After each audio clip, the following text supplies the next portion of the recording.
agradecer a professora Gabriela Arata e o professor Roberto Cavallo por mim. São dois professores italianos, mas também gostaria de agradecer com isso aqui nosso, aqui do programa, do Estado, que é o Rafael Lato, que foi o que hoje advogado da Petrobras, que trabalha especificamente com essas questões relacionadas à inteligência artificial, e a professora Gabriela Arata, professora titular da Universidade Pública, e o professor Roberto, professor catedrático da Universidade Pública. Vamos falar um pouco sobre as transformações digitais nos contratos públicos e na administração pública como um todo. Então, a professora já vem pesquisando com o professor Roberto essa questão, o Rafael pesquisou a questão do seu mestrado e agora está fazendo doutorado sobre inteligência artificial, e eu vou apenas remediar, agradecendo a presença da professora do professor Roberto e do professor Rafael, mas também do nosso programador inteiro. Aqui eu passo a palavra para fazer reflexões sobre esses eventos internacionais que a gente tem no momento. Bom dia a todas e todos. É uma alegria estar aqui com vocês. Queria agradecer primeiramente a consideração do professor Sadi e parabenizá-lo, porque essas iniciativas são muito importantes. Isso, claro, do ponto de vista da avaliação institucional do programa, pela CAPES, isso é muito importante, mas, sobretudo, acho que o ponto nodal, principal dessa história, é dar para vocês, discentes do mestrado, discentes da UF, discentes da graduação, a oportunidade de ter esse intercâmbio. O mundo hoje se constrói com intercâmbios e redes internacionais e nas grandes temáticas. Então, eu, quando fiz o meu pós-doutorado, isso já tem vários anos, há 7 anos, fiquei lá na França um ano, já se discutia naquela época, por exemplo, o uso da inteligência artificial nos carros autônomos, e já se discutia, se discute, qual vai ser o regime da responsabilidade civil no caso de um carro autônomo atropelar alguém. No erro do algoritmo, um carro autônomo invadir a calçada e atropelar uma pessoa. Esses são assuntos, esses e tantos outros, são assuntos que requerem soluções jurídicas novas. Não dá mais para ficar aplicando o direito do século XIX. A gente precisa que o direito dê um salto do ponto de vista da sua concepção e da sua aplicação, já considerando esse contexto da inteligência artificial, das novas formas de transações e contratações, que isso já é uma realidade e será cada vez mais. E, nesse aspecto, o programa de pós-graduação, o mestrado, ele tem justamente o quê? A possibilidade e a responsabilidade de produzir conhecimento útil para a sociedade. Nós estamos numa universidade pública, puxada com um dinheiro numerário, que vocês sabem que é parco, que é escasso, e nós fazemos o melhor possível para que vocês tenham capacidade e possibilidade de produzir algo, um conteúdo, uma pesquisa, uma reflexão que seja útil.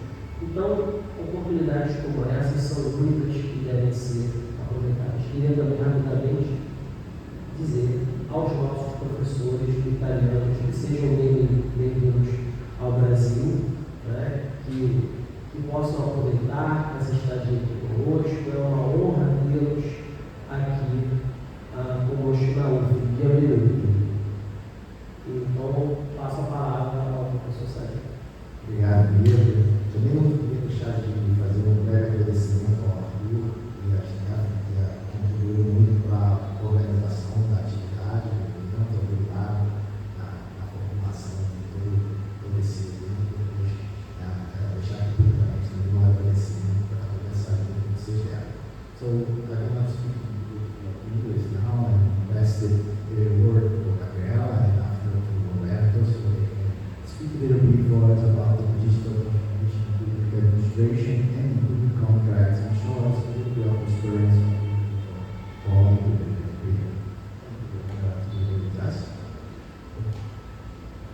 Sì, io vi do solo i saluti perché la relazione principale la fa Gabriela Arata e quindi io sono qua, ci siamo divisi il compito tra Curitiba e qui a Rio e quindi oggi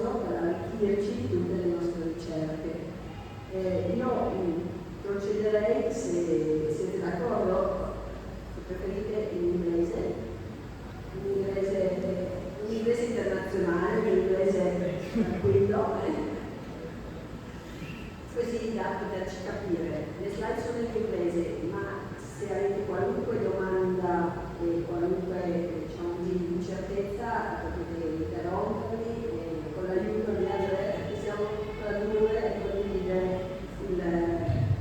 diciamo così, il discorso che sarà molto semplice, speriamo schematico, ma per English is okay. Just the chance of being here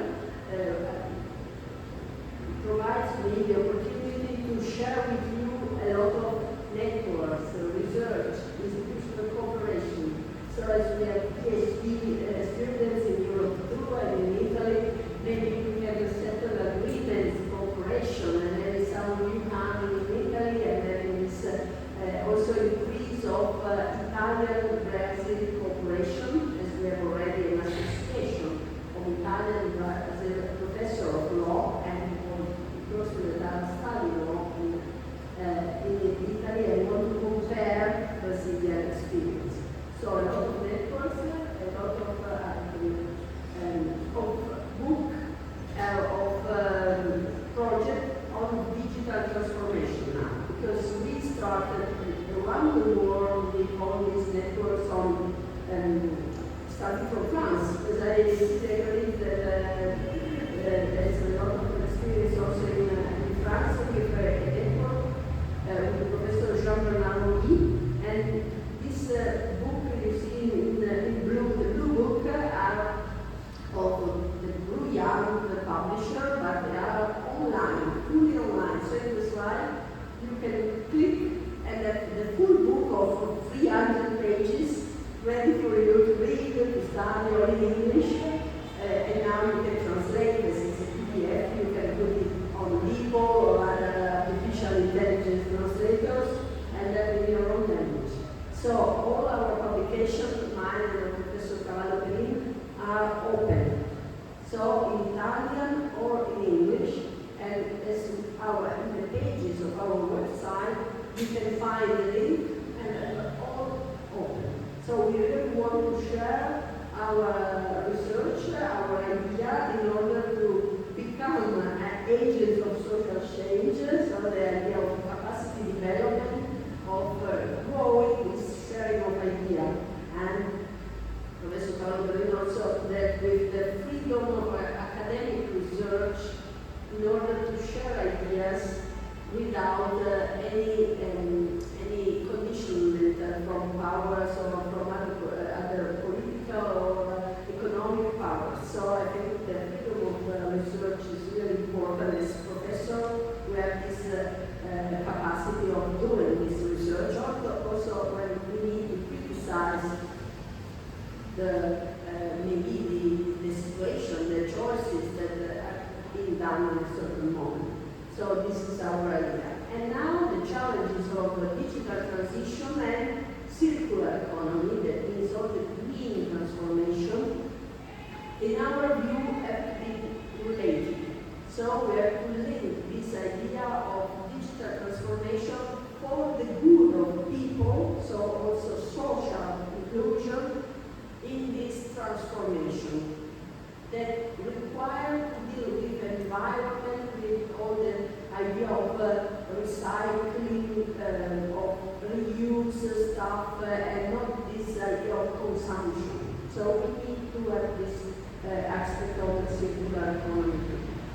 So when we deal with the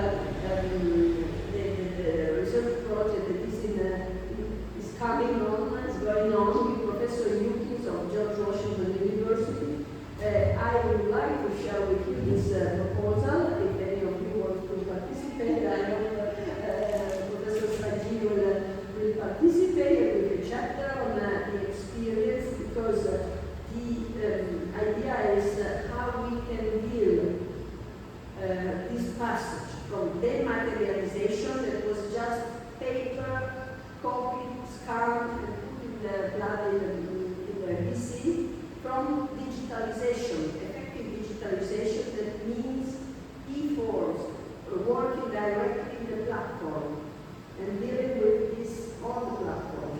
So the research is ongoing, because this transformation is very, very different level. There are administration that are more advanced, rather that are very backwards still in paper. And in Europe, there's a joke. We say, we have all full digital procurement. What is it? You write in a paper, you sign with your pen, then you print, you scan and print, and then you upload again to the system. So this is the European way of saying, oh, we are compliant with the directive that since 2018 required me to do the procedure online. So that's the huge work to do, because even now, from 2018, past 5-6 years, but then we are still ongoing. So the idea of having really a platform in which you do all the work and you collect all the data and you work there, you don't copy and scan and you don't have all printed. The jury, for example, still sometimes work like this. The jury for the award or the contract wants everything in paper. So you think it's crazy. It's kind of really a schizophrenic attitude. From the side, you say you do everything in a platform, and from the other, you do everything in paper. So you have the disadvantages of both models. We are in the middle of this evolution, and that's why we need a great support of technology, but technology used for the good of the person. So we can, the idea is having, I will then explain a little bit more, but just because in this slide I don't know how much you are familiar with the procurement process, so the award phase, la gara, la fase interna, la selezione dei contraenti. Quindi dentro questa fase, the qualification of economic operators, dei supplier, dei partecipanti, no? Devono essere selezionati e selected who can enter the award procedure. Then we have the evaluation of the offers. E la sfida, l'idea che volevo discutere con i colleghi era il passaggio, changing from self-certification of my capacity as a supplier to the choice of having a kind of interoperability among databases that permits to know all the data of a supplier, what we call the virtual company dossier. As IT wallet, portafoglio digitale, non so se avete l'iniziativa simile, se puoi spiegare. Vocês sabem que aqui no Brasil a gente tem mais habilitatória para o processo cidadão. E o licitante tem que entregar a documentação toda para o órgão onde a gente é responsável pela licitação. Então, esses envelopes todos, então, online, você faz o upload de toda a documentação para o processo de licitação. Isso é entregar você mesmo, self-information, né? Você mesmo entregar as certificações de habilitações necessárias para a habilitação jurídica, habilitação técnica, regularidade fiscal, etc. Né? E a sugestão que vem sendo implementada na nota é que você tenha esse dossiê virtualmente já interconectado por todos os órgãos que conferem que não se certidão. Por exemplo, você tem certidão negativa de débito da Justiça dos tributos federais e estaduais municipais. Todos esses órgãos poderiam alimentar essa base de dados, sem eu ter que ir lá pedir a certidão e enviar para o poder público. Simplesmente todas essas informações, como certidões de falência, estarem todas aderidas ao CNPJ da empresa que tiver recebido a documentação. Tá? Vou só pedir licença para o Roberto, que ele tem uma reunião para a advocacia é importante de tudo que eu sei tirar. Mas só para vocês entenderem essa concepção de não tem porquê hoje, com as questões que a gente tem, a gente ter que entregar documentos para o poder público e cada hora que vai participar de uma licitação, a gente tem que entregar a documentação. Você pode ter a sua base de dados, né, a sua identidade visual e toda essa documentação que é pública está lá dentro. A única que a gente teria que colocar são aquelas certificações da atestado de capacidade técnica que a empresa privada tem que fornecer. Aí eu subo para o sistema. Né?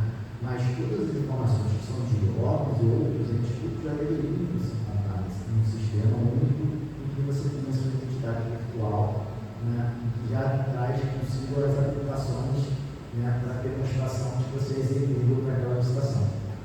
Professor, o problema que a gente tem hoje é porque, por exemplo, no estado do Rio de Janeiro, a gente tem a Procuradoria Geral, né, do Estado e a gente tem a Secretaria de Fazenda. Então são duas certidões. E muitas vezes essas certidões não conversam entre si, esses órgãos não conversam. Eu tenho a Procuradoria da Legislativa e eu vou ter a Cefaz. Então, assim, ela vai emitir uma certidão que necessariamente não vai refletir a legislativa. Como a legislativa também pode emitir uma certidão que não vai refletir a questão fiscal dela. E aí é obrigatória a apresentação das duas. Isso só no Rio de Janeiro, fora os outros estados do país. E 570 municípios. Então, assim, dependendo de onde a empresa tem a sede ou a filial e como o edital está configurado, a exigência pode exigir, por exemplo, da sede, pode exigir da filial, ou pode ser uma opção da própria empresa. Então, como é que o sistema poderia identificar essas nuances da nossa própria organização administrativa? Sometimes. Brazil's a federation, they have three levels of federation. So that the municipality, the state, and the union. Sometimes you have to get certification on those different entities. And sometimes they don't talk to each other. So there's state certification, but it doesn't talk to the municipality certification. And sometimes from different organisms at the state level doesn't talk to the municipality level. So for our system, that's a good amount of content. With this type of coordination that we have, probably we can have more to make this system work together. But at least, now, to respondendo, at least if we have a system that we can upload it for, like no portal da universidade, no portal federal, e que dentro desse portal os municípios e estados pudessem se socorrer às habilitações que lá se encontram, como se fosse uma pré-qualificação, que hoje é um instrumento auxiliar, isso já facilitaria muito o processo, né, de averiguação habilitatória em cada licitação que venha a ser feita. Então, esse passo que a Europa hoje se encontra de tentar unificar todas as informações, né, através de um Big Data, de uma grande base de dados, em que essa base de dados, todo qualquer pregoeiro, por exemplo, pregoeiro, podia ir lá e ele fazer o requerimento da informação que ele não precisava esperar que o licitante apresentasse algo. Então, essa possibilidade de qualquer órgão, de qualquer entidade de educação, se adentrar no sistema e todas as informações habilitatórias daquela empresa já estavam dentro desse sistema, facilita muito o processo e acelera a licitação que vai estar ocorrendo.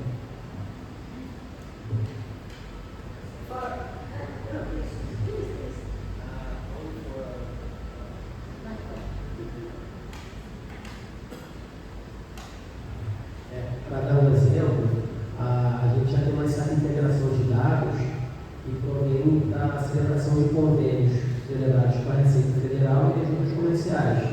Então, não sei se vocês sabem, mas a título de curiosidade, a contabilidade empresarial é submetida ao sistema administrado pela Receita. Isso tem, obviamente, né, o intuito de facilitar o recolhimento de tributos e também evitar a evasão de tributos, né, o recolhimento de tributos. Just for to give you an example that does not concern exactly administrative law, but Brazil has some initiatives in terms of integrating data that comes from our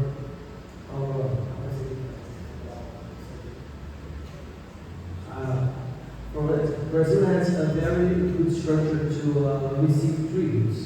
So the organization behind those tributes that collect them is called Receita Federal, and it has agreements of cooperation agreements with the institutions that certificate enterprises.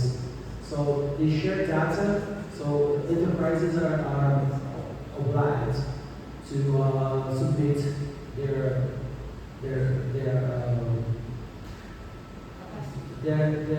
data on factoring, incomes and stuff.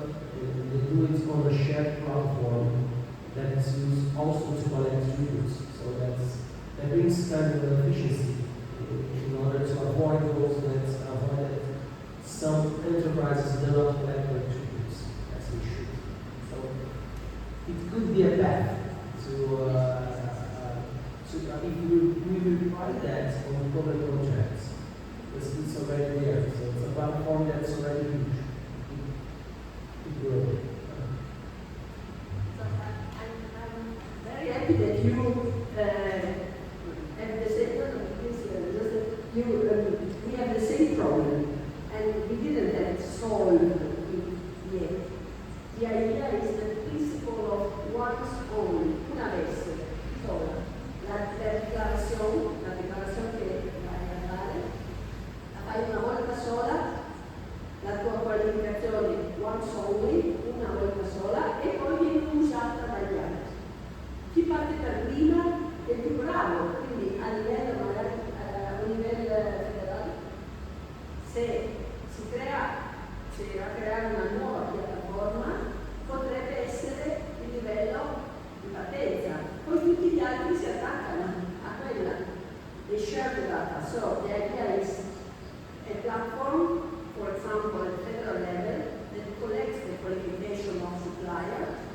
Then all the other municipalities can see, oh well, it's already been qualified in the federal platform. I can use it and trust it. So this is the idea. We are trying to do this, but we are not there yet. In Europe either, is the idea of having this identity wallet, portafoglio di identità personale per l'impresa, per la persona, ad esempio anche sui dati sanitari, o sui healthcare. Anche lì io voglio tutti i miei dati in un mio portafoglio digitale per potermi essere curato bene dove voglio andare. So the data platform and the one song is also the collection of data for healthcare, but it could be also for education. The syllabus, the nostro curricula, il curricula dello studente, the syllabus of the CD is in one identity wallet that is already linked with the platform of the university that says, well, I'm graduated here, I have this, and I took with myself this idea of having already data that are certified. This would help a lot in sharing this data whenever we want to share them. So, healthcare, education, procurement, so the supplier data. So, even for natural person and for legal person. For legal person in the sector of procurement will become mandatory because how can a company say, no, I don't want to check. I don't want that artificial intelligence comes and sees what I'm doing. Well, if you want public money, you have to accept to be controlled. And so this interaction of data on you is because you I usually talk of digital trust, where you evolve the trust, the fiduciary relationship with company based on digital trust. And it means that you accept to be the information if you pay taxes, if you pay the insurance for your worker, if you pay all this stuff, means that you are a good supplier. And this would provide data for public administration to say, well, you throw away all the red tape because it cumbersome procedure and you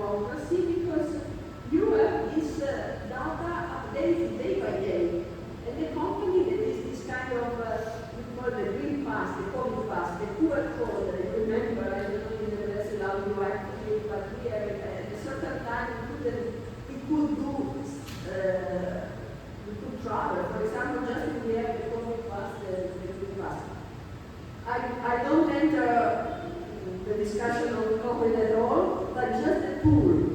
In Europe, we did this instrument in a couple of weeks. So this proves that it's possible. So from the technical point of view, it's possible. The problem is, from the political point of view, we want or not. But I don't say from the person, from the individual person, from data, we can discuss. But from companies that want public money participating in a award procedure, I would like to make it mandatory. Because a private company, a supplier that wants our money has to be proved that it's a good company, has good reputation, and it will do well. And then in all the procedure during the execution phase, it will be monitored all over the award until the end of the execution, and then we will have data that define day by day its reputation. And so the good supplier will get more contracts, and the bad supplier will be set aside.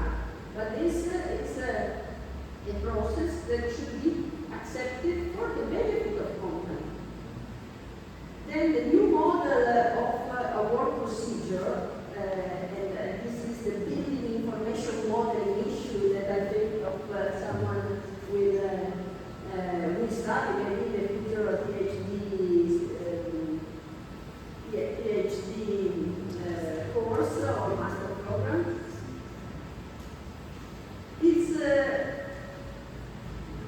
my view, but I'm going on. I keep just this slide because I'm on the award procedure, but the very more advanced part of my research is transforming the contract, the idea of procurement as a contract. Two parts, one against the other, the fights the day after the award, one fight to get more money and the other fight to do less.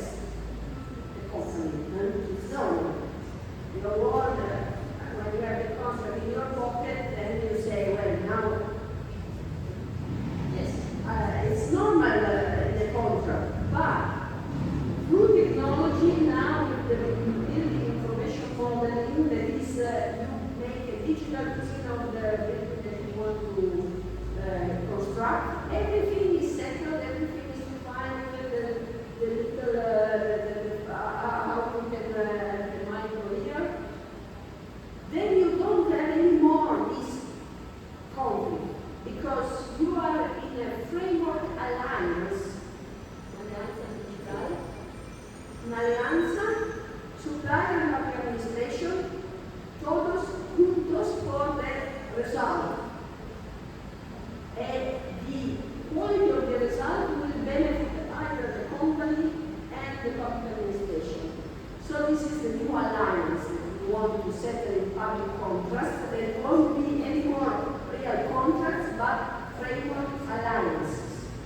Anyone who knows what he has to do, the prompt execution will be incentivized because you get another part of the contract, you get more money, the best you do, the more you get contracts in this alliance, where all the SMEs, the little supplier, are in the system. You don't have the big contractor and then squeezing the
is going to work. So you will develop this capacity to do it quickly, but also in favor of the worker or the SMEs, because you pay them relating to any single workers is in the system, and you know that the SMEs pays in exactly on time what is due.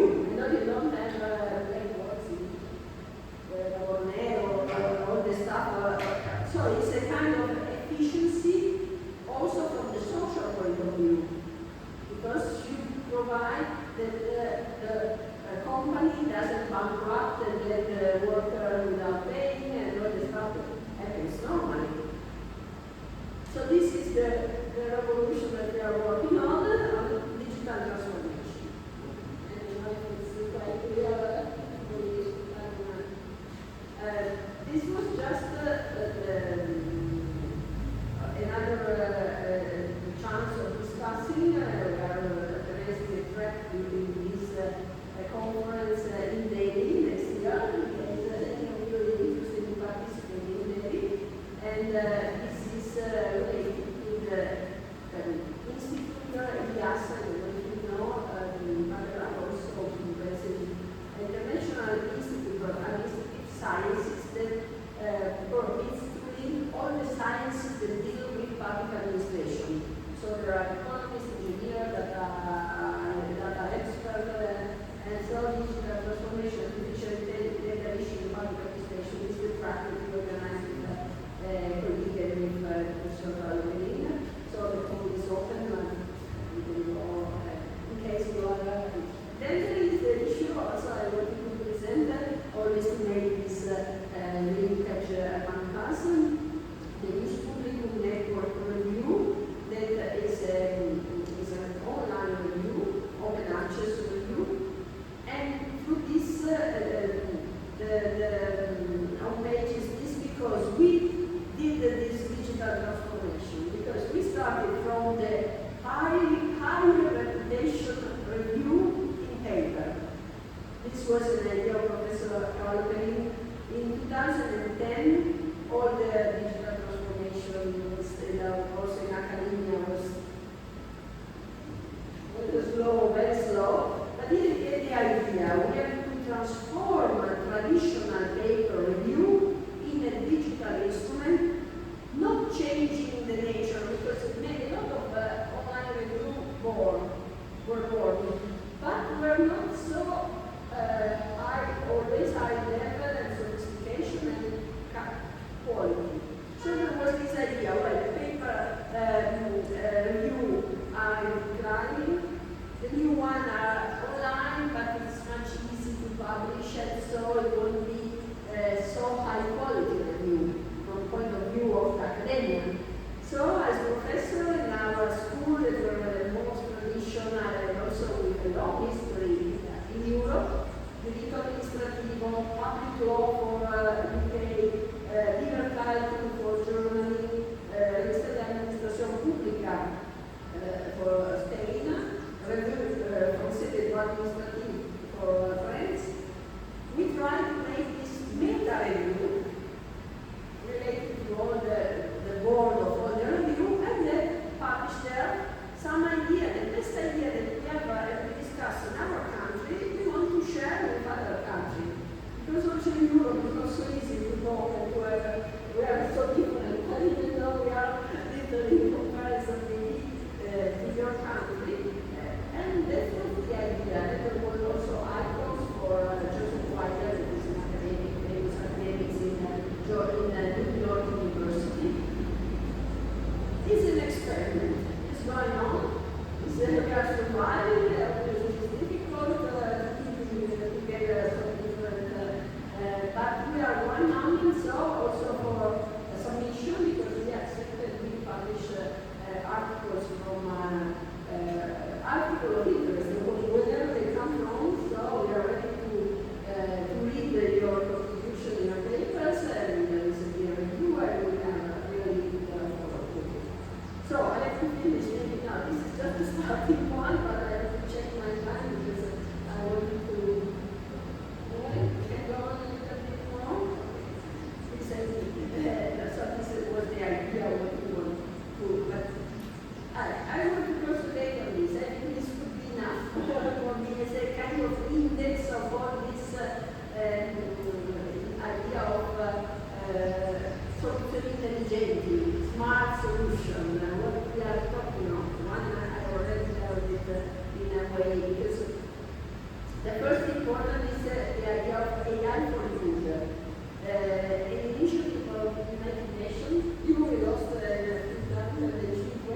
if you recall this idea of AI for good, that is really interesting, but it has been no publicity on this. No one thought about this. I had to go and find the internet. Why? Because we have this huge debate on how artificial intelligence and what technology goes very, very fast in times together, while our governments are still in a medieval, they are in something that is very, very ancient way of working, and you just confirm it for you is sending the same documents thousands of times, but it's the same in Europe too, even though we cover it sometimes. But in fact, we are really in Germany. We have people publish it. They use still the scanner, the print scan normally. Really, you can't imagine how still we are not technologically advanced, especially the government. And not only the little municipality, also the ministry sometimes. So, why I focus on the AI for good? Because this initiative of the United Nations points the light on the real problem that, in my view, and I would like to share with you, is the idea of refocusing the incentive that have been taken by the GAFAM, the 7 big companies, Google, Amazon, Facebook, not a big picture, in order to use all the instruments just for making money, for greed, for pushing people to stay there on the platform, pushing people to use the platform for consuming publicity, advertising, to be squeezed, and not for the good.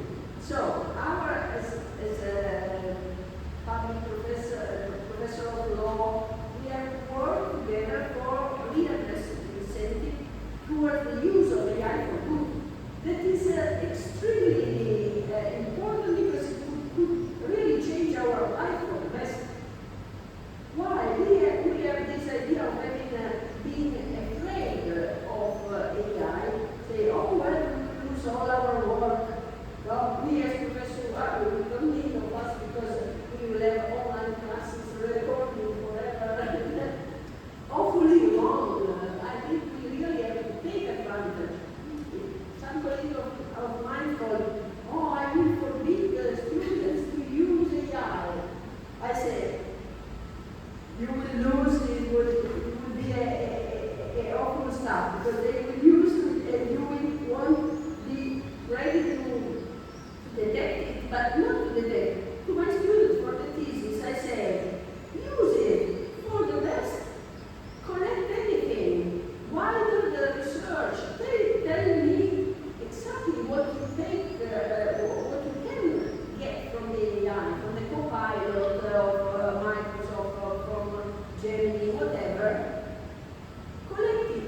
Then, starting from that, we will discuss and take the value added of what you understood and what you can do it. It's not a revision of case law, a revision.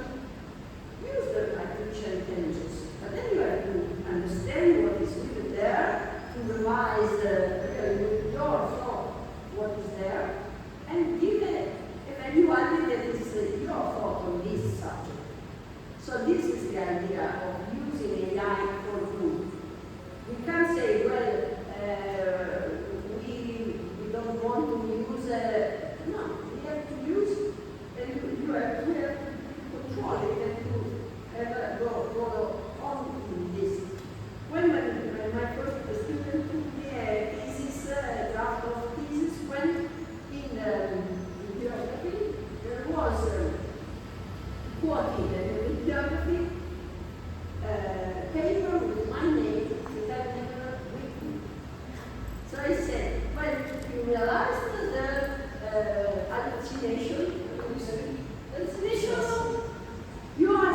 artificial intelligence may be all my bibliography, he made a list. And so it was a mess. I say, you didn't check that it doesn't exist, that you have online on my publication, because the student knows. And I say, oh my God. So this was the first phase of this huge hallucination that artificial intelligence provides, so obviously to deal with it.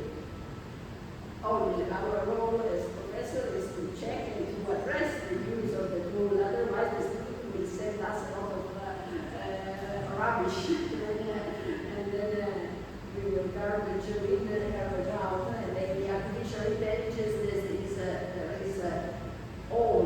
That's why artificial intelligence for good, I think we will develop, and we are trying to, and maybe we do, tools for having a closed data lake, big data that is closed. So if I want to have, for example, all the library of books on my subject, and the Americans are doing a great job, and I'm trying to catch something from them, I will have all the books on a certain subject, on a certain topic, and then I have an artificial intelligence working inside. There's this precise data lake where there's no rubbish, there's no garbage, no, it's selected. Then on this you can develop a number of new ideas, new connections that my brain can do.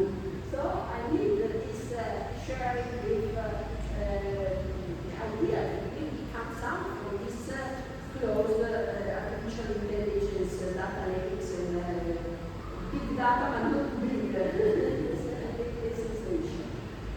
From the United Nations initiative, if you will then go to see, there are a lot of video online. I think really we have three big problems. So the three problems that we have is from a point of view of the participation to the democratic issue. That means our participation to election, our way to be part of the polling experience. And we will see next day the major election of the majors. We have some years ago.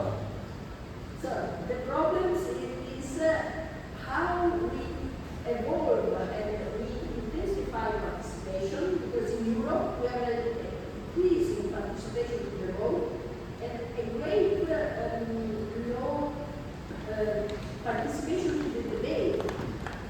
People go to vote without knowing much of what happens. Just because someone can go to vote when there is not vote exchange, it is money for voting, so it's awful. So I think one problem, because I find now a little bit that is democratic issue of representatives, how it can be representative in democrazia rappresentativa. Representation. This because we are influenced by social media, we are influenced by this profile of customers. So this one big issue. The second big issue is the health, mental health and physical health related to the use of the social in the proper way. Our students now require in our university we have psychiatric offices. After COVID we have this huge problem because the social keep you there and make you become afraid, become depressed. We had a study that shows that people have no more friends. Just 20 years ago, each of young people had 20 friends. That could mention the 20 friends, 22 friends. Now they say not even 6. So the quality of the relationship came down, and depression and isolation and all this psychiatric problem. And then we have taken as a solution the pill, the big pharma, my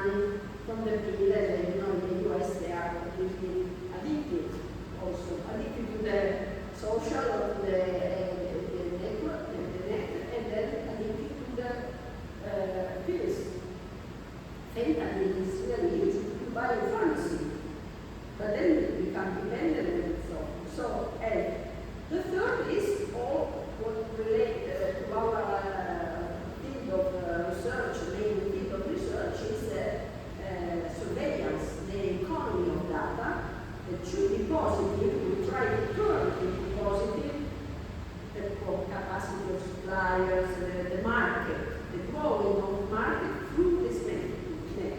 But you know there is the risk of surveillance capitalism and the idea of having all the data used against the supplier. One example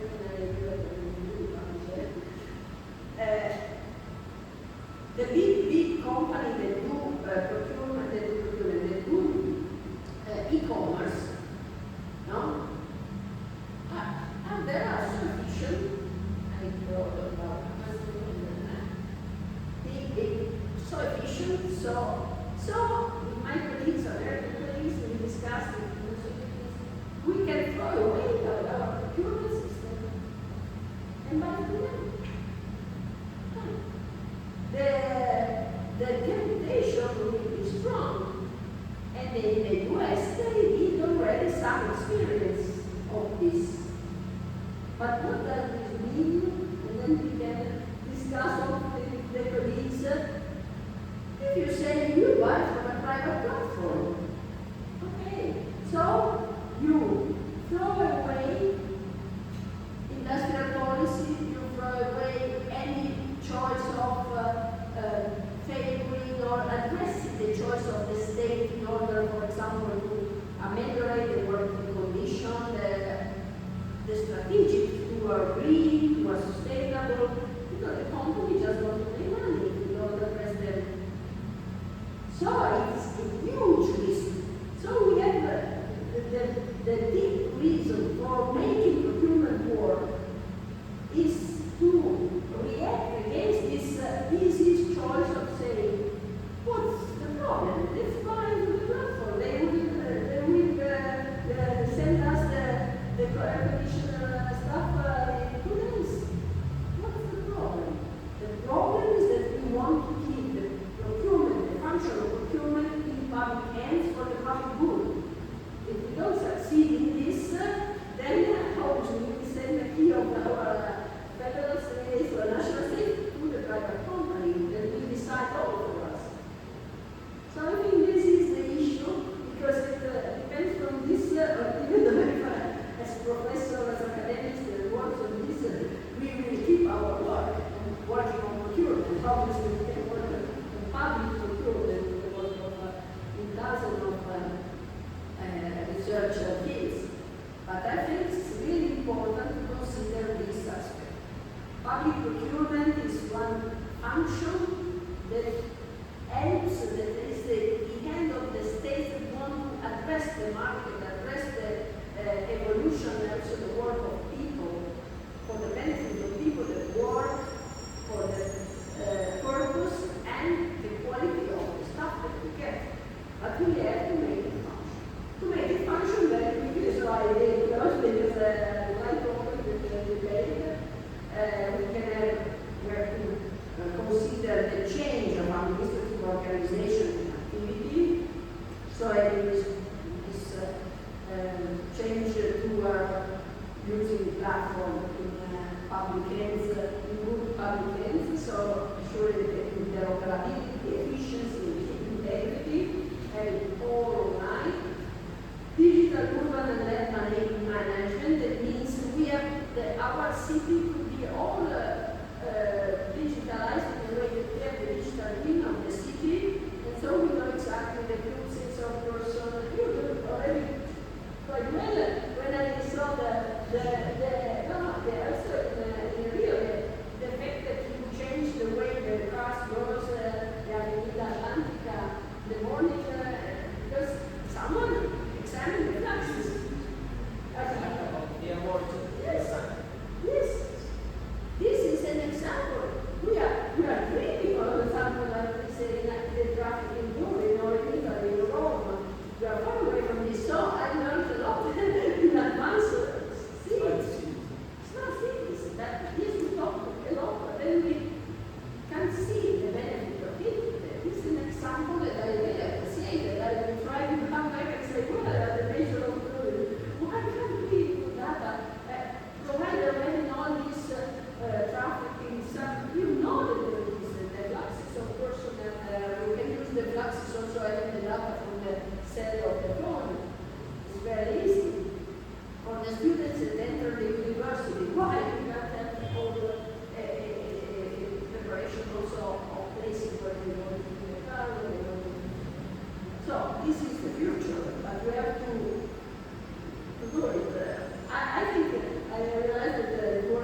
now, today, when we go to our international airports, we have a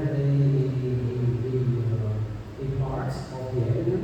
There are just 4 cars that are going to the airport. So now they provide this place with cameras and sensors. So if you get your car, because it goes faster, right? So if you get your car at this line, and then you pull off, and you don't go to the airport, you risk the fine. They can monitor that. They can make sure that those who use it not to go to the airport, they are fined. Right, so Yeah. I will try to with my driver when I'm supposed to sit down. But if he doesn't, then And then also, the other thing we were talking about improvements and side effects. Our legislation, Professor Sabine knows it much better than myself, that our legislation admits, for instance, that we favor small and medium-sized companies because they generate more jobs and contribute and so on. And also, our public procurement law it sets possibilities for contracting cooperatives. For instance, cooperatives of those who work with trash, for instance, and all possibilities. I just Professor Sabine will sure can explain that to us. So it's very important to maintain public procurement as a public in the public hands. Digital but public. absolutely. We discussed already to do the same that you buy on Amazon For or Mercado Libre. But to do work until now. What we are talking about is create a Public Amazon, like Amazon. Like Amazon, like something. Perhaps this can happen for small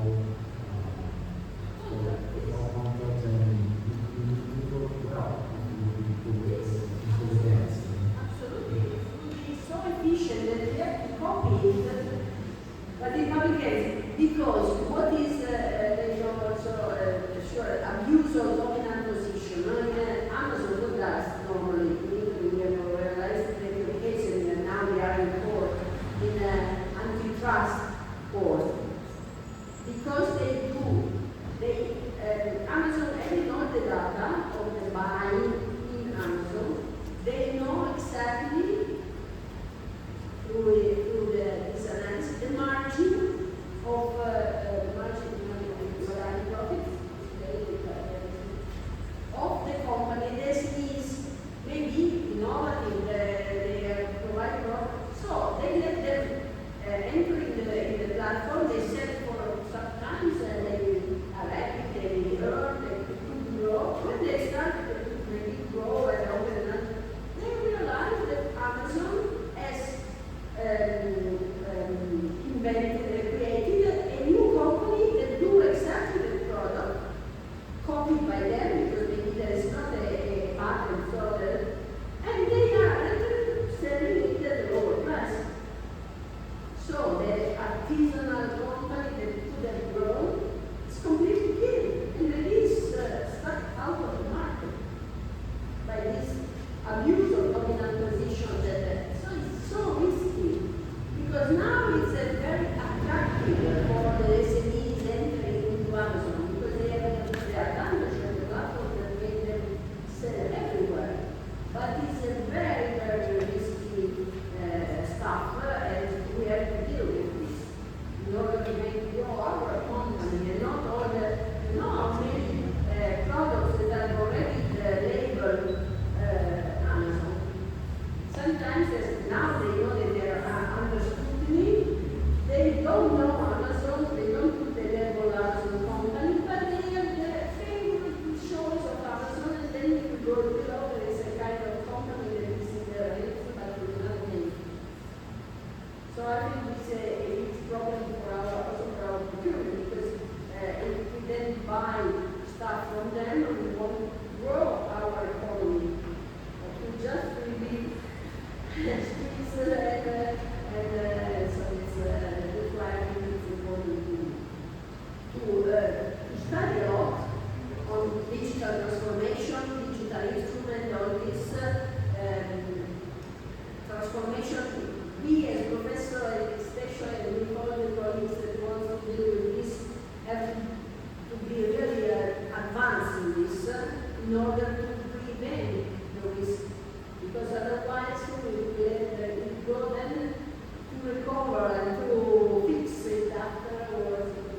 Thank you, Professor Gabriel. My proposal is to talk about a big picture in the technology education of public administration in Brazil. So eu falo em português, só senão o pessoal está aqui bastante inglês, não vou ler a programa de humor. Então vamos falar em português mesmo. Então, primeiro, esse tema da transformação digital, ele tem que estar na ordem do dia da administração pública, que é um requisito essencial para a sobrevivência não só das empresas, mas para o Estado.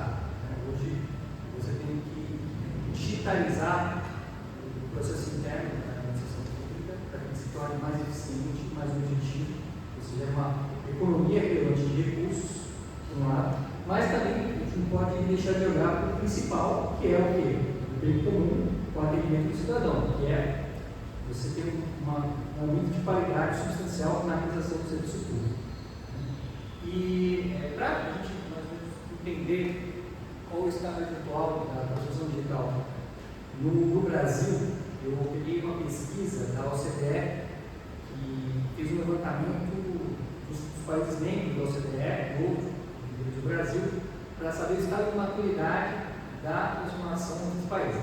Os requisitos para avaliação são basicamente o que chama de digital by design, ou seja, não é simplesmente você, como a professora Gabriela colocou, pegar um documento em papel, escanear ele, colocar, agora já estou digitalizado, não é isso? Você já desde o princípio adotar conceitos digitais, né?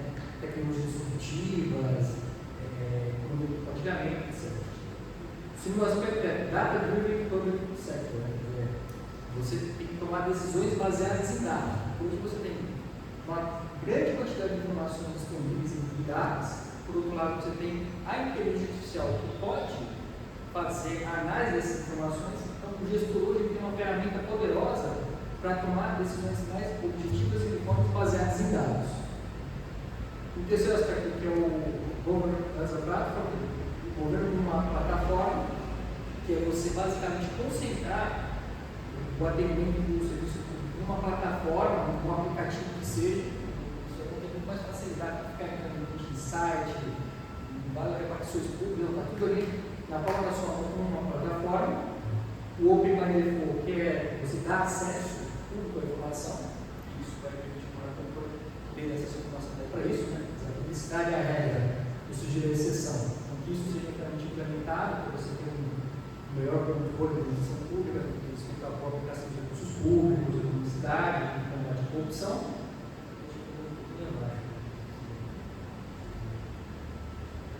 User Drive, que é justamente estar focado no usuário, focado no atendimento público, do cidadão, do administrado, e por fim, a proatividade. E, tão comum aqui no Brasil, né, o Estado, o funcionário público realmente está querendo resolver o problema do cidadão, né, ter iniciativas, não o contrário, não burocratizar o processo, para a gente às vezes ter essa experiência você vai na repartição, se está faltando carimbo, está faltando documento, não, ao contrário, você facilita o trabalho. E aqui tem esse levantamento, desculpa, eu não sei se você está conseguindo ver, mas do lado aqui direito, tem o Brasil, na quarta linha da direita para a esquerda, né? A Itália está aqui. A Itália está mais ou menos aqui. Professor, você pode botar em tela cheia no PDF. Oi? Tá cheio. Não sei se. Lá no canto direito. Aqui, aí. Perfeito. Agora sim. Então a gente vê que o Brasil não está bem, mas também não está mal. Está mais ou menos ali, tem nota 6, né? Comparado aqui com a média da OCDE. Né? E um exemplo positivo do Brasil por exemplo, a declaração de imposto de renda online, o Brasil foi pioneiro nesse ponto. Isso é um bom exemplo de puxar dados. Né? A gente faz nossa declaração, a gente clica e ela puxa dados de diferentes fontes e completa sozinha nossa declaração. É um pouco essa ideia que eu estou tentando implementar nas licitações do governo. Perfeito. Outros usos que a gente tem hoje, bem avançados. Assinatura eletrônica, né? Você tem, por exemplo, um portal do Governo Federal de assinatura digital, que você pode utilizar para qualquer serviço, para qualquer documento, uma coisa que facilita muito a vida do cidadão. O terceiro exemplo que eu pensei foi o Pix, e é uma tecnologia que acabou que foi bastante positiva até para as pessoas, especialmente talvez para as pessoas sem acesso a uma conta de banco ou a uma conta de crédito, que facilitou o pagamento. Inclusive até, eu estava com um amigo meu na rua, acho que sem teto, né? Pediu uma ajuda e tal, falou, tem dinheiro, agora tudo. Não, tem meu Pix aqui. Então até pessoas assim, sem teto, ele veio com a conta Pix para poder receber uma evolução nesse aspecto. Né? Até para facilitar, né? Agora, a gente não pode ficar deitado por esses projetos que a gente viu. Está uma nota regular e a inteligência artificial está vindo muito forte. Como a gente vai ver mais à frente, o Brasil está atrasado, na verdade, na inteligência artificial. Então a gente tem que correr atrás do prejuízo. E há, evidentemente, desigualdades, tanto em nível federal, estadual e municipal, que a gente vai ver isso um pouco melhor adiante, quanto com relação às pessoas mais marginalizadas. Né? Por exemplo, há uma discrepância no acesso à tecnologia com relação a pessoas mais velhas e idosas e pessoas mais jovens com muito mais facilidades, são mais digitais, e também as próprias desigualdades regionais. Desculpa, eu estou falando, estou numa versão aqui acelerada, já tem avançado agora. Esse quadro aqui é bem interessante. Essa aqui é uma outra pesquisa que foi feita pelo Instituto Governo Eletrônico, que foi publicada esse ano, de 2023. E essa pesquisa é realizada pelo NIC.br, que é o órgão responsável pelo registro de domínio de internet no Brasil. Né? O que essa pesquisa aponta? Ela diz que entre as tecnologias disruptivas, basicamente inteligência artificial, IoT, internet das coisas, blockchain, a IA vai ficar em maior crescimento de adoção. Você vê, por exemplo, aqui. Essa pesquisa vai ficar há 10 anos, né? Então, você vê claramente um crescimento aqui da IA, né, que está com 30%, né, em 2023.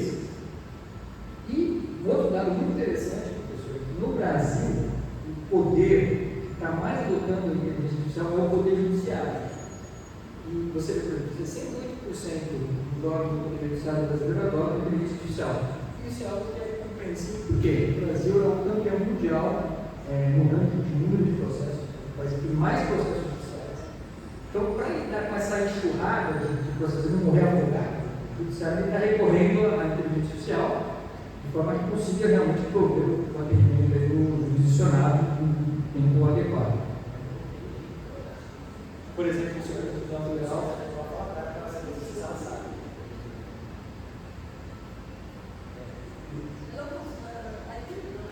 our Supreme Court has already a software, an algorithm.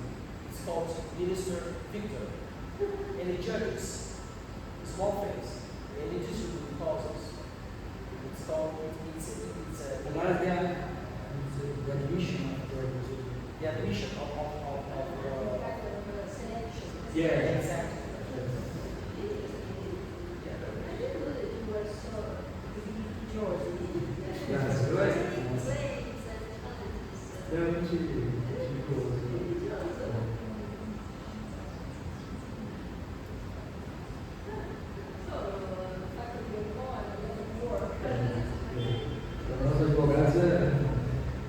Depois teve crescimento na adoção de IoT também, para 27%, porque blockchain, que é basicamente a tecnologia por trás das criptomoedas, né? Você pode utilizar para outras finalidades, por exemplo, controle de processos, licitações, também teve crescimento até mais baixo. Né?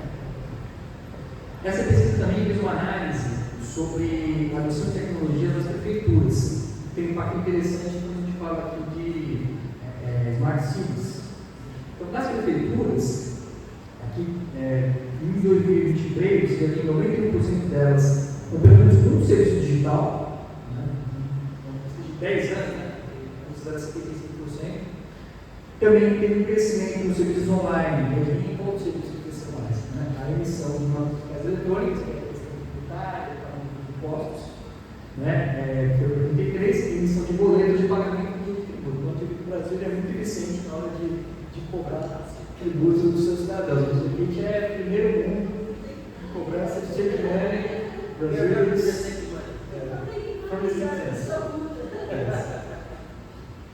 E o serviço menos disponível justamente é o agendamento online de das prefeituras.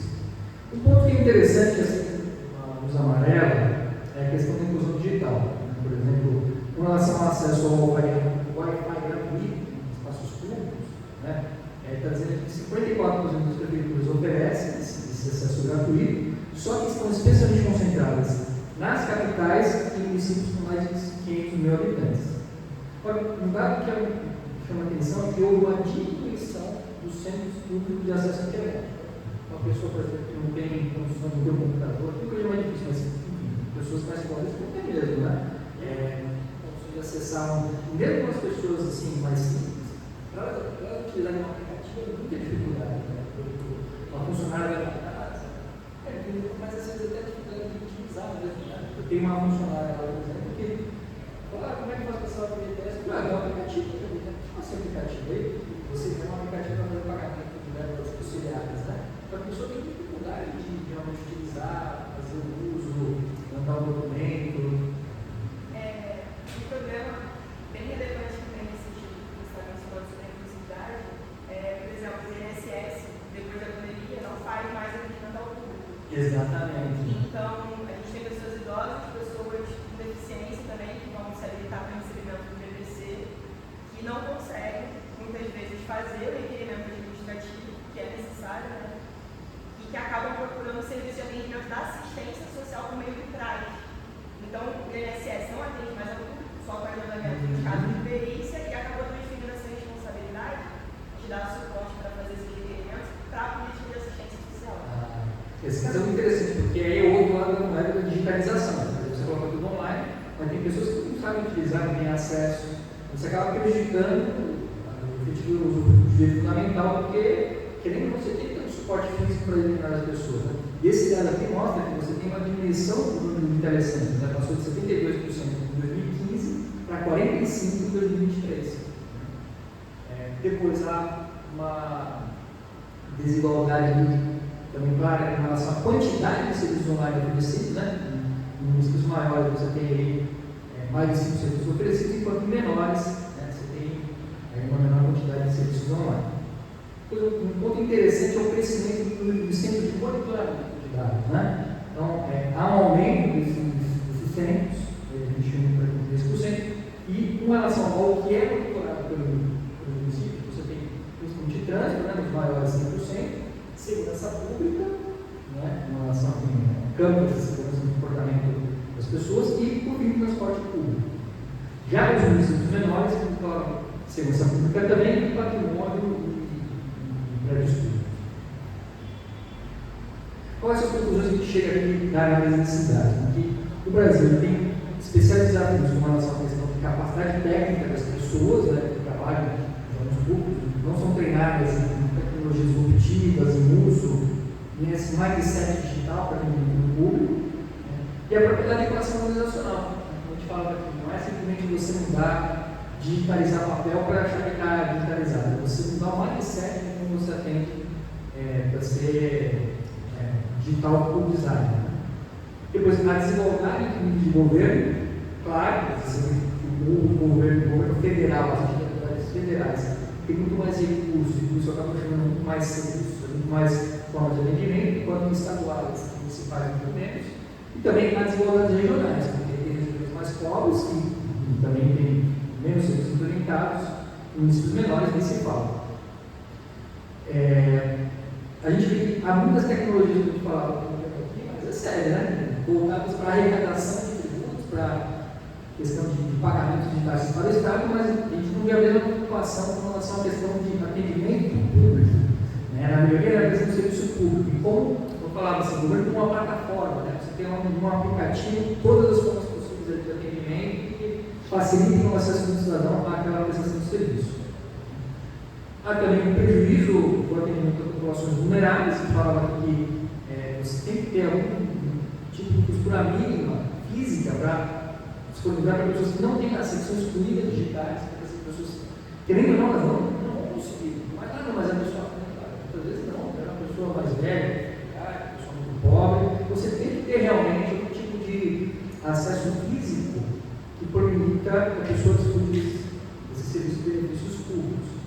E também chama a atenção o crescimento do monitoramento que é feito na cidade. Né? Começa a tratar questões sobre proteção de dados, né? Lá na Nordeste do GDPR, foi a lei de referência do Brasil, da Lei Geral de Proteção de Dados Pessoais, toda a questão de privacy, data protection, se preocupa porque começa a ter falsos motivos, por exemplo, de prisão, né? Nos casos de pessoas que, a partir dessas câmeras de monitoramento em tempo real, foram presas e perceberam que era equivocada a prisão, e o próprio controle do comportamento humano. Agora, chegando na inteligência artificial, esse quadro é bem interessante porque ele mostra como o Brasil está atrasado. Né? Pode ter impressão inversa, mas muitos dos países já têm vários requisitos atendidos, e o Brasil, que está aqui no cantinho direito, ele fala especialmente com respeito à adoção de IA para políticas públicas. Há muito trabalho a fazer. E o grande desafio aqui em relação à inteligência artificial é justamente você equilibrar a necessidade de investimento, como a gente viu, o Brasil está atrasado, a gente tem que investir mais nessa tecnologia, tem que promover a pesquisa e desenvolvimento, tem que fomente empresas, o próprio Estado está cada vez mais a IA, mas por outro lado, o que passou na frente no Brasil é a discussão sobre regulação. A gente vai ver mais à frente, há projetos de lei sobre inteligência artificial, o que isso acaba sendo muito criticado porque é visto como uma limitação, um prejuízo, um desincentivo para que você tenha mais aplicações, mais utilização de IA no Brasil. Você antecipar o debate da regulação antes de discutir como investir nessa tecnologia. Com relação a políticas públicas de IA no Brasil, a primeira que constituída é a chamada EBIA, Estratégia Brasileira de Inteligência Artificial, que é a partir de uma portaria do Ministério da Ciência e Tecnologia de 2021. Só que essa política, ela, assim, é realmente um pedaço de papel com várias boas intenções. Não temos que investir na inteligência artificial, temos que pensar na questão ética, temos que estimular a parceria público-privado, mas na prática não tem absolutamente nada, né? Concreto, porque você nota que não há objetivo de onde o Brasil quer chegar, entende? Qual é a identidade do Brasil? Qual é o nosso diferencial? Onde a gente quer crescer em inteligência artificial? O que a gente vai investir? Também não há indicação de fontes de recursos, onde vai sair dinheiro público, quais são as fontes de recursos privados que vão encontrar nesse investimento. Também não há uma estrutura de governança para monitorar como está sendo feito o investimento nessa política pública. E o próprio Tribunal de Contas da União, que tem um acordo bastante completo analisando a EBIA, e diz que ela não passaria de uma carta de intenções, né? Uma carta de propósitos, mas que na verdade não tem nenhuma efetividade. Agora, mais recentemente, está sendo discutido no governo atual o PBIA, que é o Plano de IA para o Bem de Todos. Esse plano é bem interessante porque, diferentemente do EBIA, ele prevê números bem concretos, né? Que está previsto um investimento de 23 bilhões de reais entre 2024 e 2028, e também ele inclui quais são as fontes desses recursos. O FMCT, o investimento em tecnologia, o Banco Nacional de Desenvolvimento Social, o Banco Público, para investir em questões sociais, de interesse público, o próprio setor privado, empresas estatais como a Petrobras também foi colocado no plano. E qual é o norte do PBIA? É a soberania tecnológica. A grande preocupação é que o Brasil, por exemplo, tenha a sua própria inteligência artificial, que haja desenvolvimento de um algoritmo nacional, né, que seja algo próprio nosso. Né? Depois, há uma preocupação do capitalismo global no Brasil, especialmente na parte de inovações sustentáveis, que são alimentadas por energias renováveis, inclusive. Não sei se sabe, mas um dos grandes pontos inteligência artificial é que ela consome uma barbaridade de energia. Para você fazer o treinamento do algoritmo, né, você tem realmente muita energia consumida. Então há uma grande preocupação mundial. Você é especialista nisso? Não, você tem que manter safras, relógios, você todos os 24 horas sem parar. A refrigeração, muitas pessoas acham que o digital não tem muito impacto, né? Não, mas na verdade, isso tem parece uma coisa que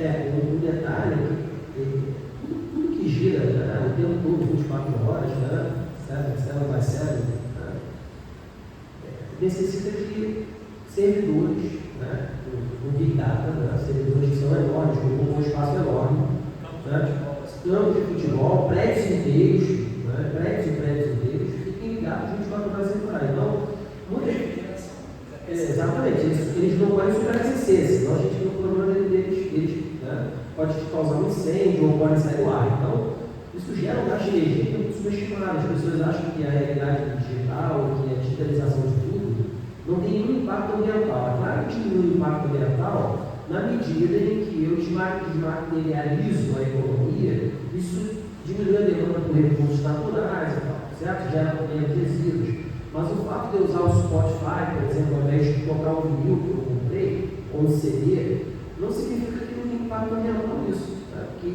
se essa energia que faz com que o servidor funcione, né, provém de matéria elétrica, por exemplo, que é o caso hoje no Brasil, está usando matéria elétrica no momento, o impacto ambiental é enorme. Né? Desculpa fazer uma parte. Não, perfeito. Obrigado. Então, esse é um ponto que o Brasil, apesar desses problemas, né,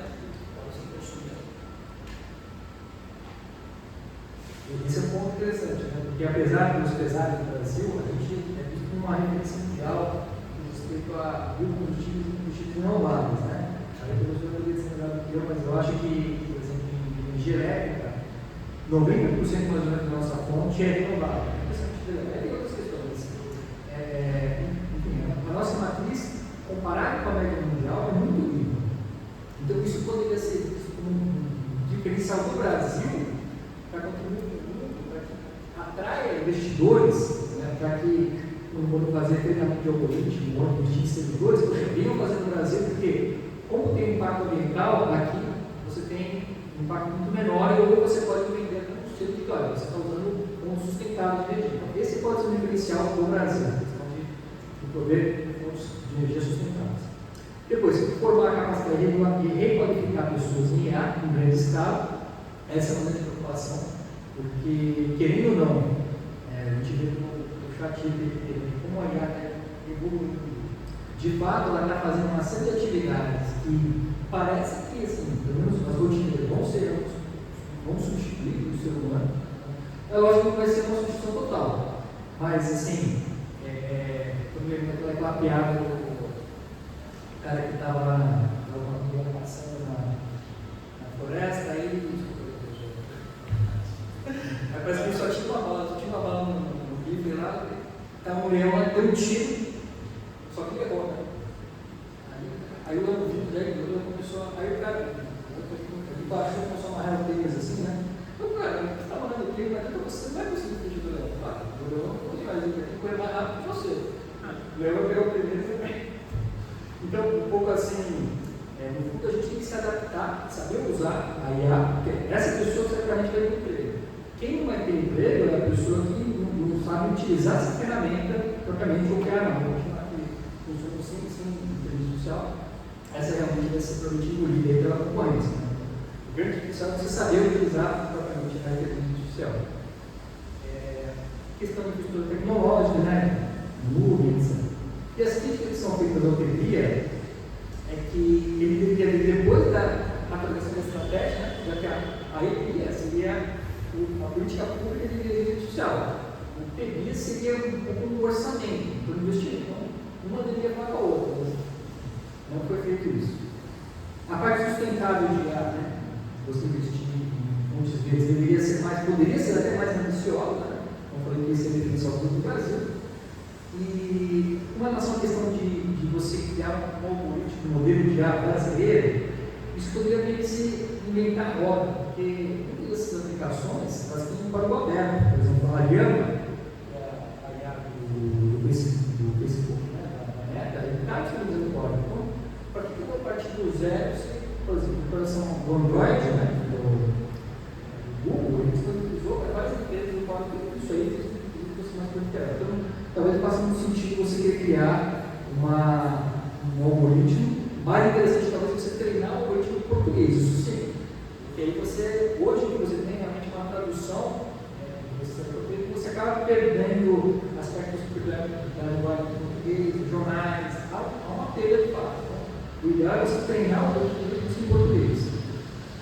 Com relação aí à regulação de área da lei de idade, hoje a gente não tem propriamente uma lei, uma questão de direito judicial, o que a gente tem esse projeto de lei de 38-23 está em análise numa comissão do Senado, né? Há uma grande preocupação, né? O presidente do Senado, eu acho que ele quer terminar o mandato dele com a aprovação desse projeto. Eu acho muito difícil, porque está sendo muito polêmico, muito criticado, né? Mas só para você ter uma ideia do que trata lá, é uma lei nacional, ou seja, que vai regular o uso de água no nível da União, dos estados e municípios, em geral, então, tanto no setor público quanto no setor privado, né?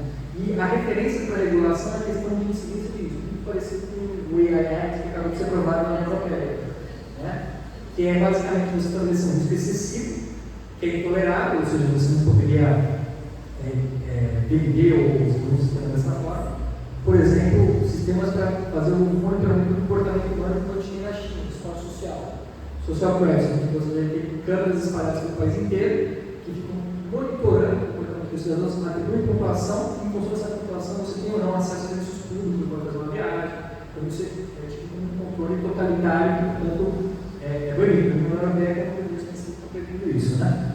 Depois, risco alto, que é basicamente qualquer sistema que impacta o direito é fundamental.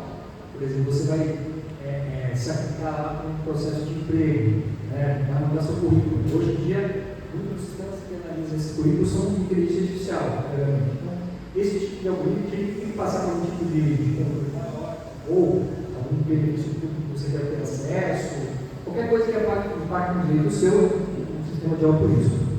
E sistemas sem risco são sistemas de administração de dados, mais burocráticos, as preocupações disso aí podem. Agora, em função desse grau de incidência de risco, você vai ter uma incidência regulatória de controle maior. Por exemplo, quando tem um risco alto, se sugere, se faz um relatório do impacto algorítmico, mais ou menos um relatório do impacto de proteção de dados, ou você faz uma análise daquele sistema, verifica quais são os cuidados que tem que fazer para ficar de acordo com a lei, quais são as situações, etc. Prevê também a ligação com a autoridade responsável, que ela vai coordenação com outras atividades já existentes, tratar de toda a parte de fiscalização, normalização do uso de água. No Brasil, atualmente, a recomendação é que seja no projeto, quem assume esse papel, a Autoridade Nacional de Proteção de Dados, está sendo muito criticado porque ela acaba tendo viés de proteção de dados quando a IA é algo muito mais amplo, do software, você pode ter questão de aplicação industrial, outros aspectos que não identificam a privacidade necessariamente. E a responsabilidade do grande, que estava falando com o professor Pedro Álvaro, no caso de carros autônomos, atualmente, isso tem muitas limites, mas atualmente o que está previsto no projeto é que os danos causados por sistemas que sejam de geração de consumo se aplicam no Código de Defesa do Consumidor, e os demais casos do Código Civil, as regras próprias de responsabilidade. As críticas que fazem esse projeto justamente ele define devidas limitações. Só que isso, antes de uma política de incentivo ao investimento de água, como eu falei, no Brasil não existe uma política clara e em andamento para investir, para estimular o setor público e privado na adoção de água. A gente está mais tentando regular, a gente nem tem uma IA, a gente está querendo regular. O efeito do Shells, que é a tendência do Brasil de ter um autor chamado Nelson Rodrigues, que faz o Brasil tem um texto de água.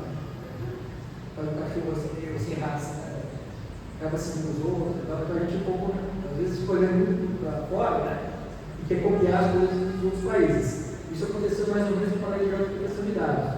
Então também as pessoas se preocupam em a gente se inspirar muito no AI Act, mas sem fazer uma regulamentação, uma adaptação das peculiaridades do Brasil.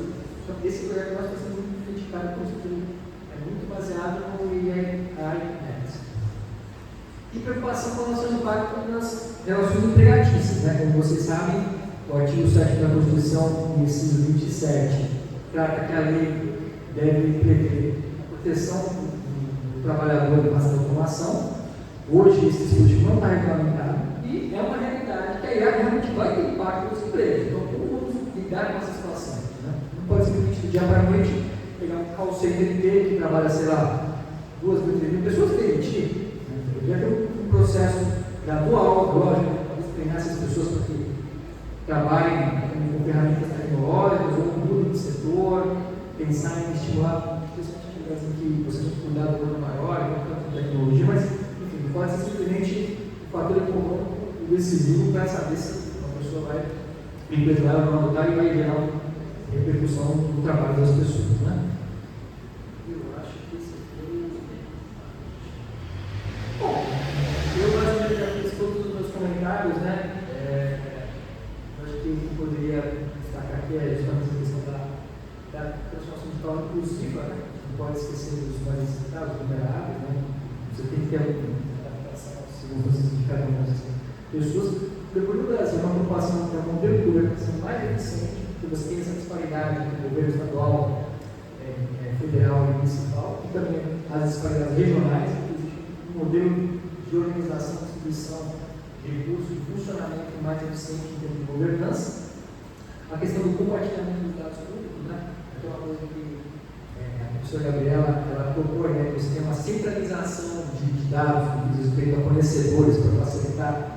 Você faz uma produção uma vez, acumula para vários órgãos, entidades pré-acessarem. Isso também é interessante para ser pensado ser feito no Brasil, mas a nossa realidade é completamente diferente, porque praticamente cada município, cada estado, o federal tem a sua plataforma.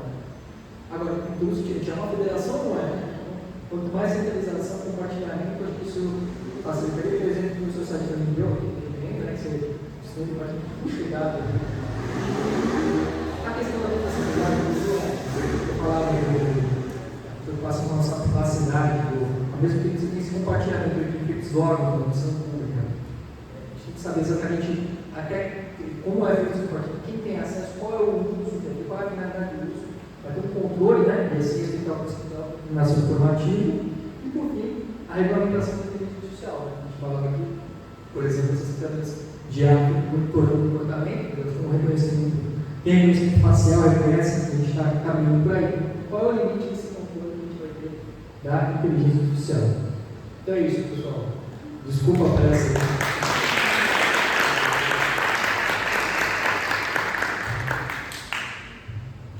Então, agradecer as palestras e passar a palavra pública, se vocês tiverem alguma pergunta, questionamento, dúvida, por favor.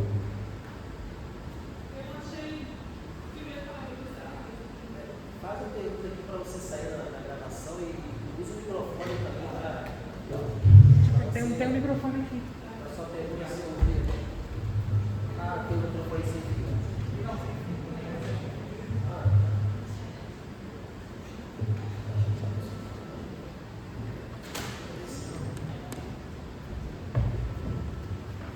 Olá, bom dia a todos e todas. Primeiro, agradecer.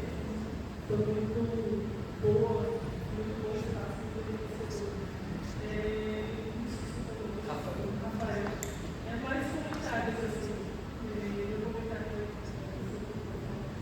Tanto a política de água estava nessa estrutura, junto quanto a política que foi lançada logo depois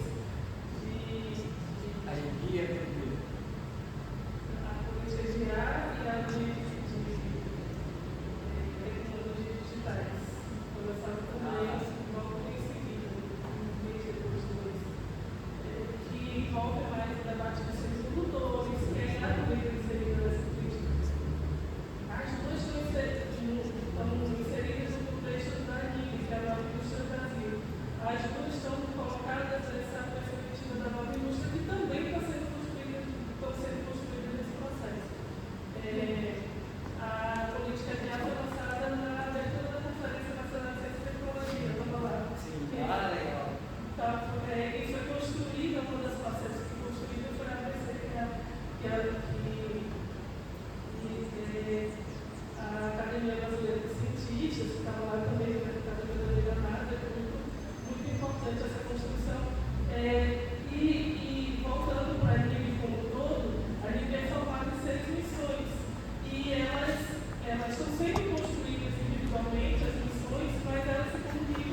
que eu, assim, discordando de ti, eu acho muito importante, já que nessa debate da regulamentação, principalmente quando a gente acaba de sair, a gente ainda está saindo de um processo político que se utiliza muito da IA de forma,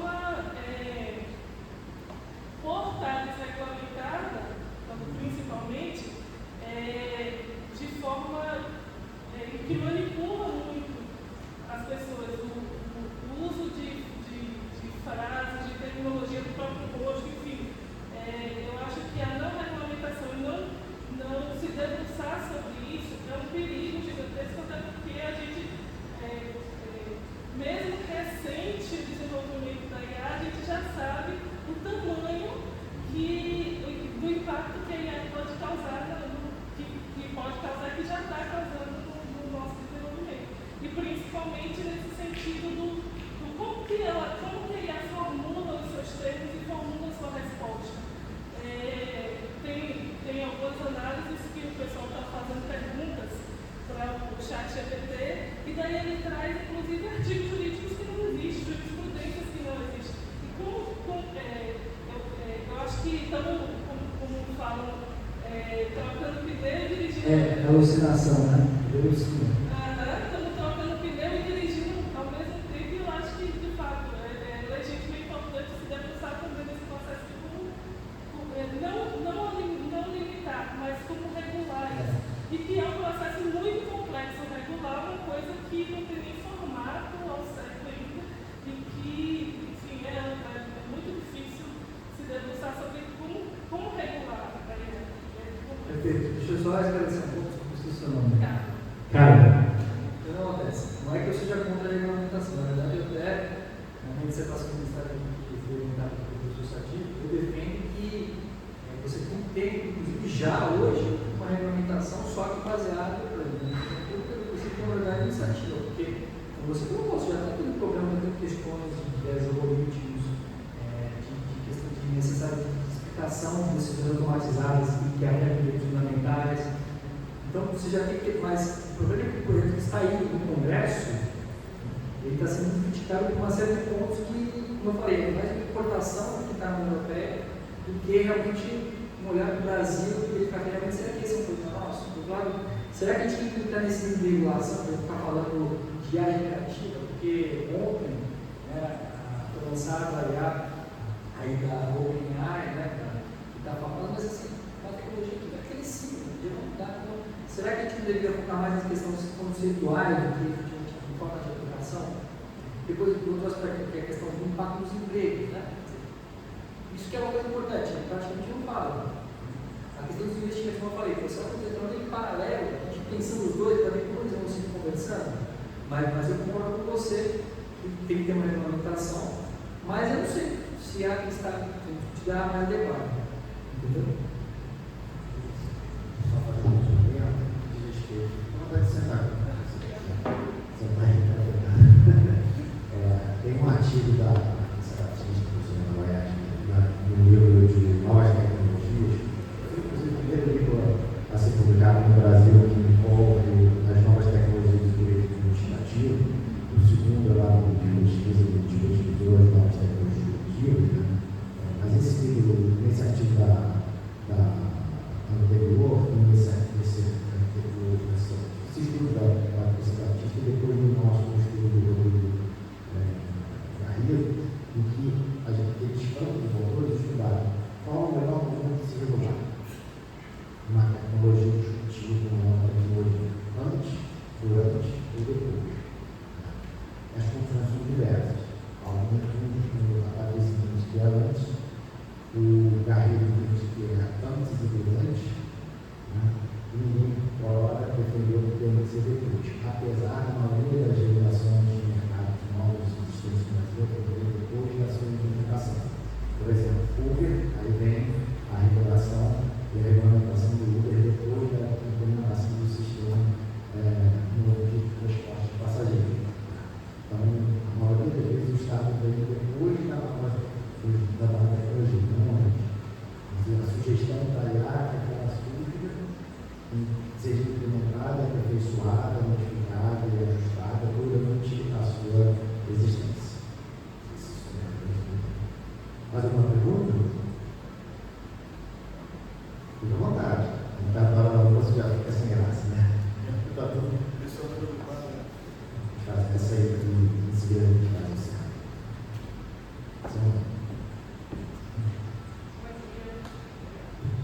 Bom dia, professores. Obrigada pela palestra. Eu queria trazer, na verdade, uma contribuição, no sentido que a professora Gabriela trouxe, a respeito da falta de conexão entre os sistemas. Né? E a gente tem, a partir da dinâmica da Lei 14.133, o Portal Nacional das Contratações Públicas, que é uma ferramenta muito importante para trazer transparência, né, para as licitações, só que ele ainda não é completamente ligado, por exemplo, com o portal de compras. Então, eu tive esse raciocínio de fazer essa conexão, porque, enfim, a gente sabe que a gente está caminhando cada vez mais para a digitalização, principalmente acho que na fase licitatória, é algo que dinamiza bastante. Eu trabalho na administração e às vezes a gente demora menos para conseguir concluir, né, uma licitação, isso traz muita morosidade, traz prejuízo para o serviço público, para o atendimento das pessoas. E uma consideração a respeito da capacitação dos servidores, que você estava mencionando, eu já fiz alguns cursos de capacitação na Escola de Contas e Gestão do TCE, e os próprios auditores hoje recomendam que a gente faça a utilização de inteligência artificial para desenvolvimento, por exemplo, dos instrumentos preparatórios da licitação, então o EPP, o ITR, justamente porque a partir dessa lei da 14.133, a gente tem uma exigência muito maior, né, sobre tudo que tem que estar descrito, tem que estar detalhado. Então, mais ou menos isso que eu gostaria de trazer para concluir. Obrigada. Obrigado. Não, é interessante essa questão, porque, de fato, tem um acórdão do TCU que analisou a disponibilidade de dados públicos para o funcionamento do interesse judicial, como de países que as ferramentas que o TCU tem. Que é a acurácia, a precisão do algoritmo é diretamente proporcional aos dados que são disponibilizados a ele. Então, quanto mais dados públicos, quanto mais informação, melhor mais preciso vai ser. Esse é um dos pontos que o TCU criticava. Agora que muitos dos entes públicos, estados, municípios, não disponibilizam adequadamente, no formato adequado, essas informações para que isso facilite o uso dessas ferramentas tecnológicas. E aí, essa questão do portal, exatamente eu não conheço, mas eu pedi um portal que ele acaba congregando informações de diversas fontes de outros órgãos, né? E utilização obrigatória hoje de todos os entes. Então, os entes eles podem manter o próprio portal, mas eles têm também que fornecer os dados para o PMCP. Quer dizer, funciona em paralelo, o portal próprio e o portal que é o centralizado nacional. Exato, porque o Compras Gov é um portal para a realização das licitações propriamente dito, mas apenas do governo federal. O Portal Nacional das Contratações Públicas ele é para a divulgação desses dados. Então você consegue, por exemplo, saber quanto uma determinada empresa ganhou licitações no ano de 2024. Inclusive, essa semana, eu não sei se foi, acho que foi Fortaleza, o candidato que ganhou a prefeita de Fortaleza, ele falou que ele pretende colocar as obras públicas em transmissão em tempo real, como se isso fosse uma grande novidade, porque isso está previsto na lei, eles têm que tratar no PMCP, entendeu? Então ele trouxe como se fosse algo que ele está inventando, né, trazendo dinamismo para a legislação, mas é algo que a lei já determina, que a gente possa acompanhar as obras com câmeras de monitoramento em tempo real. Interessante. E assim, acho que se a gente não acorda no TCU também analisando a contratação de portais de contas públicas pelos entes públicos. E desce uma série de críticas, que esses portais muitas vezes não têm adequação de segurança da informação, se tem mais vulnerabilidade, ou tem uma facilitação do acesso de hackers, a questão de padronização, mesmo de licitação para a contratação desses portais. Então, está sendo muito criticado também essas tecnologias aí usadas para a contratação. 5.570 municípios do Brasil.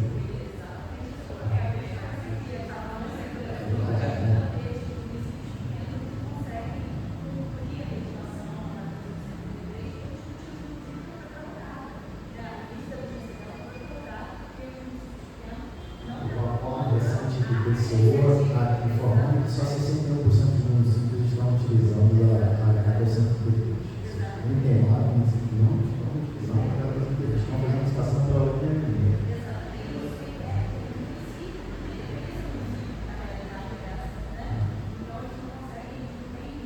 Acima de 100 mil municípios, apenas 300 e pouco. Ou seja, o resto tudo tem menos de 100 mil habitantes. A maioria dos municípios tem 20 mil, 15 mil. O município não tem muita condição de segregação de função, nem nada disso. Realmente é um desafio, mas eu vejo as coisas de uma perspectiva muito positiva. Eu percebo nos últimos 10, 15 anos uma melhoria, um avanço, a criação de portal, de base de dados, a unificação de informações, a existência no governo federal de um portal gov.br, com várias informações à população. A gente tem percebido alguns avanços. O Brasil tem boas soluções, mas ainda tem muito a ser feito. E essa perspectiva que a futura geração tem que estabelecer e adorar. E para além da limitação que existe por parte da população para se ter acesso à internet, também existe a limitação dos próprios servidores, não em relação ao acesso, mas em relação à capacitação para poder gerir isso.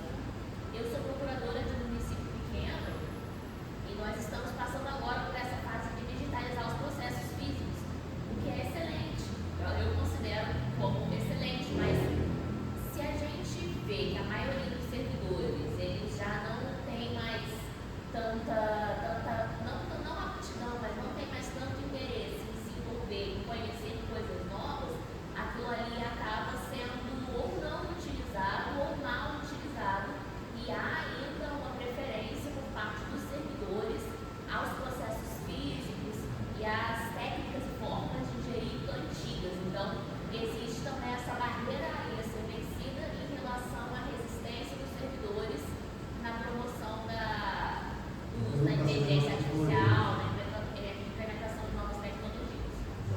A capacitação do servidor realmente é um problema. A gente acabou de lançar uma nova lei de concurso público, uma lei geral de concurso público, que permite, por exemplo, aferir se o candidato tem habilidades específicas para aquele cargo que ele pretende ocupar, o que vai ser uma novidade no caso de concursos, então, simplesmente a maioria sempre tem conhecimentos gerais específicos sobre a matéria da qual ele vai executar, então isso vai se tornar algo mais próximo do que acontece já na Europa, mas uma vez tornada a posse e ingressado no serviço, ele muitas vezes não é capacitado, treinado ao longo da sua trajetória de 30 anos como procurador, como professor, como servidor administrativo, ou na posição do cargo que ele quer ocupar. Então, essa necessidade de requisitar outro nível de funcionamento também é incidido nessa reestruturação do modelo do concurso público brasileiro. O governo brasileiro também está fazendo a contratação de 3 consultores de desenvolvimento para desenvolver uma nova política de concurso público no Brasil, para fazer um benchmark internacional, fazer uma pesquisa de jurisprudencial, cada edital com uma finalidade diferente, para exatamente substituir a administração pública federal com informações para criar uma política de concurso nova, mas de nada vai adiantar se a estruturação do nosso servidor é de um servidor estável, não possui alguma estabilidade, não sou, mas que essa estabilidade seja vinda de uma responsabilidade e eficiência na prestação de serviço. Muitas vezes essa estabilidade confere aquela visão que nada precisa fazer, não precisa executar, muito menos eu fizer melhor. Então, eu tenho muita mentira, a não ser que eu faça uma besteira muito grande. Então, essa concepção de eficiência que a gente tem que mudar. Mas, bom, deixa eu avançar agora, o horário do almoço para todo mundo. Eu agradeço imensamente a presença de vocês, agradeço a presença da professora Gabriela, não vi, só deixa que eu vou orientando. Só se for italiano. Só se for italiano. É italiano.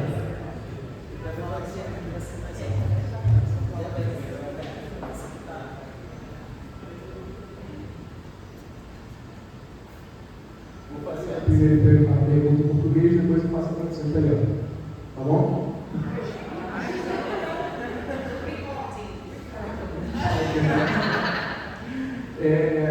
Professora, parabéns pela exposição. No caso da utilização da IA pela administração pública na Itália, como são resolvidas as questões administrativas do ponto de vista da organização política? Há acordos de cooperação formais entre os poderes? Congratulazioni professore, sarà capelleggia a disposizione. Nel caso dell'utilizzo della IA por parte dell'amministrazione pubblica in Italia, come vengono risolte le questioni amministrative dal punto di vista dell'organizzazione politica? Esiste un accordo di cooperazione tra il potere esecutivo, legislativo e giudiziario?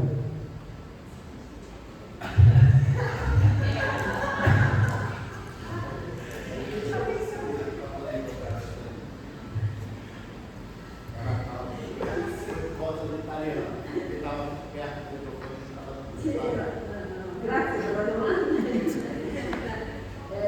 Non capire quali forme di collaborazione, l'utilizzo dell'intelligenza artificiale. Sì, ciascun potere si sta sviluppando e in Italia sicuramente il giudiziario non è più avanti degli altri, come invece ha visto qua. In Italia è più avanti, nel senso stanno spingendo di più per l'utilizzo le amministrazioni pubbliche in generale, alcune amministrazioni pubbliche, quindi il potere esecutivo spinge di più, il potere legislativo pochissimo, il potere appunto giudiziario sta facendo degli esperimenti, molto di più nei giudici amministrativi che nell'ordinamento giudiziario ordinario e rispetto a quello penale e criminale. Quindi diciamo che vanno ciascuno separatamente, non c'è un progetto complessivo, no? Ma ciascuno separatamente cerca di utilizzare questi strumenti. L'attenzione, l'interesse, la voglia di farlo c'è.